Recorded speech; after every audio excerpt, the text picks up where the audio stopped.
Welcome to our knockoff crash course history. In this video, we will be discussing the social, political, and economic issues of 1890 to 1920, along with some famous people of the era.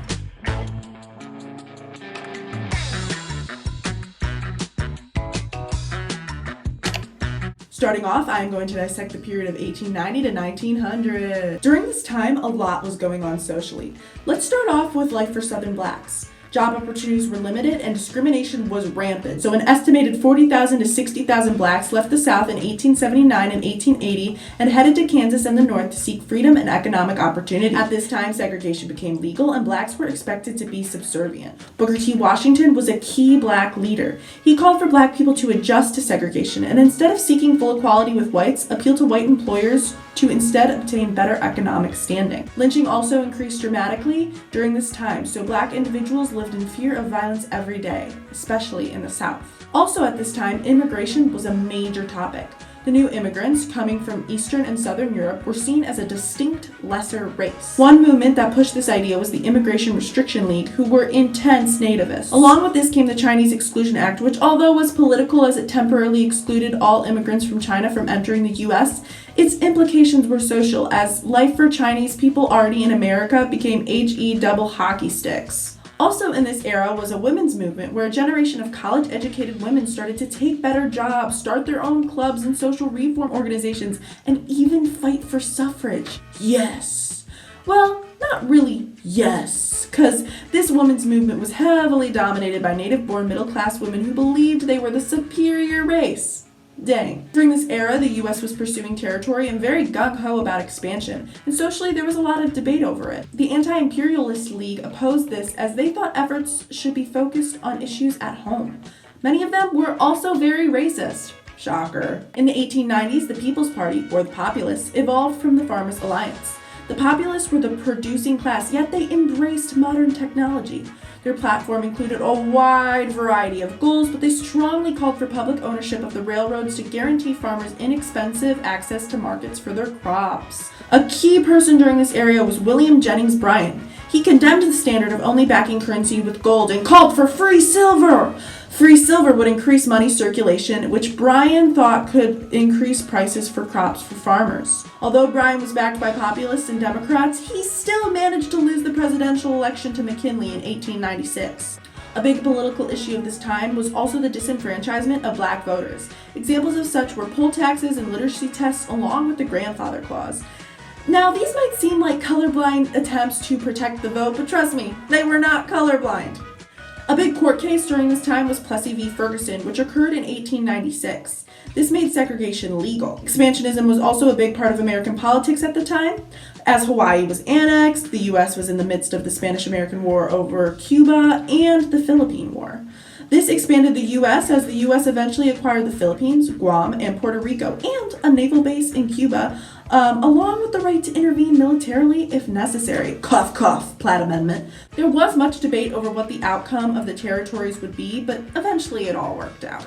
During this period, there was also a lot of economic turmoil. Southern farmers were falling into poverty, which led to the formation of the Farmers' Alliance. One of the Farmers' Alliance's major achievements was the Sub-Treasury Plan, which basically said that the government would establish warehouses where the farmers could keep their crops, which then those crops would be used for collateral and loans that the government would then give to the farmers.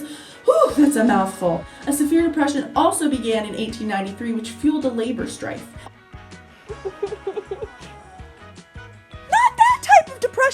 Get out of my room!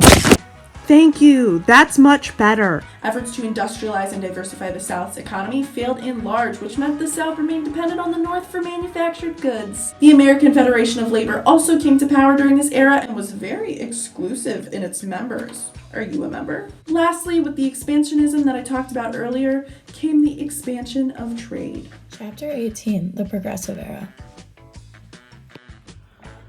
Urban age and a consumer society. The cities were the main focus of the Progressive Era. Cities grew rapidly due to the new mass consumer society. There were 21 cities whose population exceeded 100,000. Also, Western population grew rapidly due to an increased demand for farm goods in these cities. Poverty and wealth all lived in neighboring areas. Millionaires lived right next to families in poverty. There was a new idea of consumer freedom. With new types of stores and goods coming out of the nation's factories, Americans could now buy electric sewing machines, washing machines, vacuum cleaners, and record players. There's also a new idea of mass consumption. People are able to buy things that they didn't need but wanted, leading to leisure activities such as amusement parks, movies, sports games, and much more.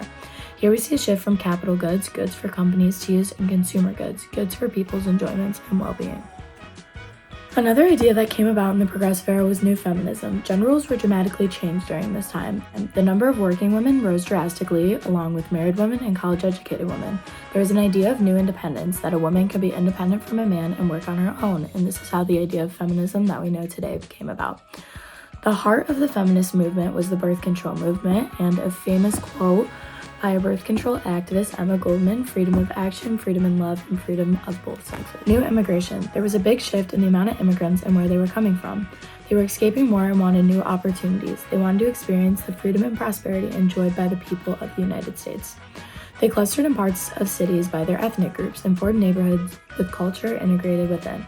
It created a sense of community and support, considering they mostly worked in factories and mines under horrible wages and working conditions. History and progressivism. The new mass production of goods had big effects. The new idea of Fordism, created by Henry Ford, exemplified new consumer society. This was the creation of the assembly line. It allowed factories to mass produce low-cost goods so more people could afford them. Another effort similar to this was scientific management, a book on how to create a more productive factory skills. There was an increase in white-collar workers instead of blue, meaning more people were working higher managing positions.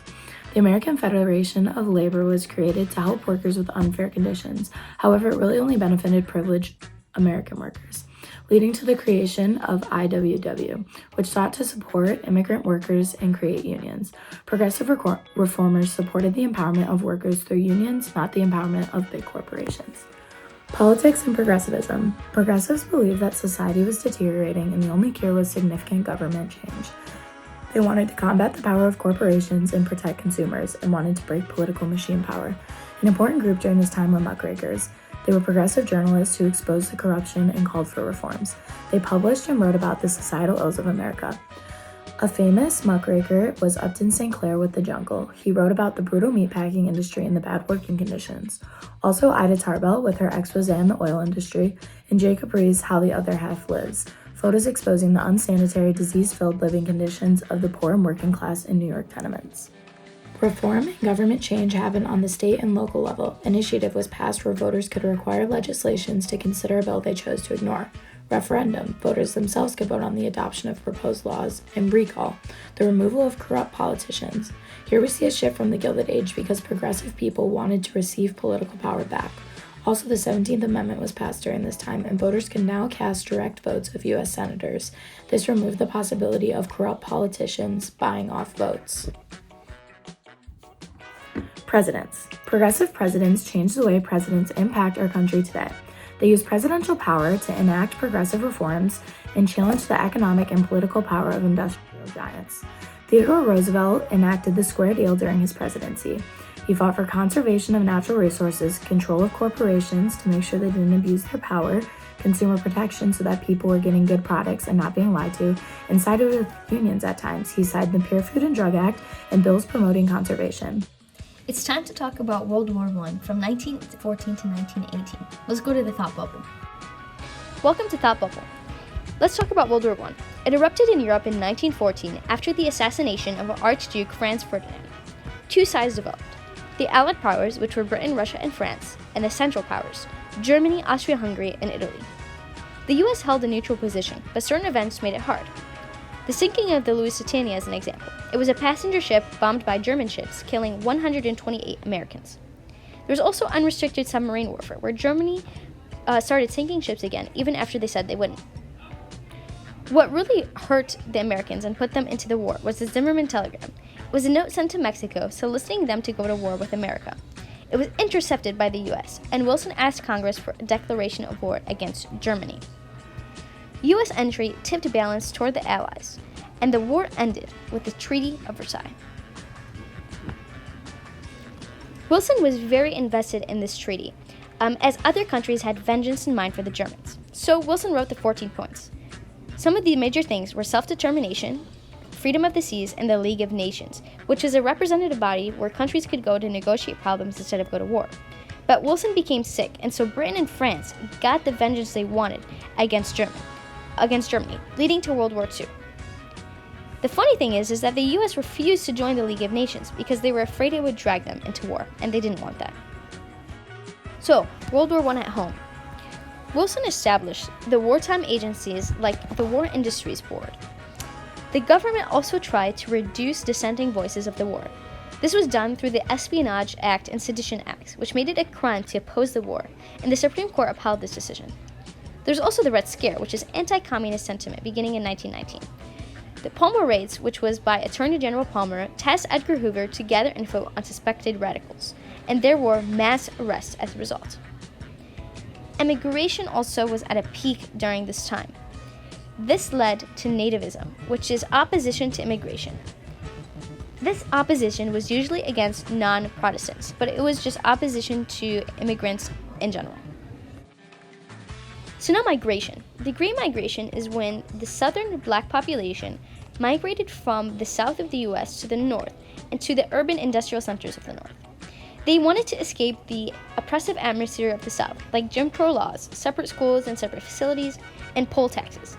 But in the North, there was also oppression, but it wasn't as entrenched legally in the South. Thanks, Thought Bubble. That's it for this episode of Knockoff Crash Course History. As always, if you enjoy the channel, we do not have a subbable, so just give me cash. And as they say in my hometown, don't forget to be subpar. Peace!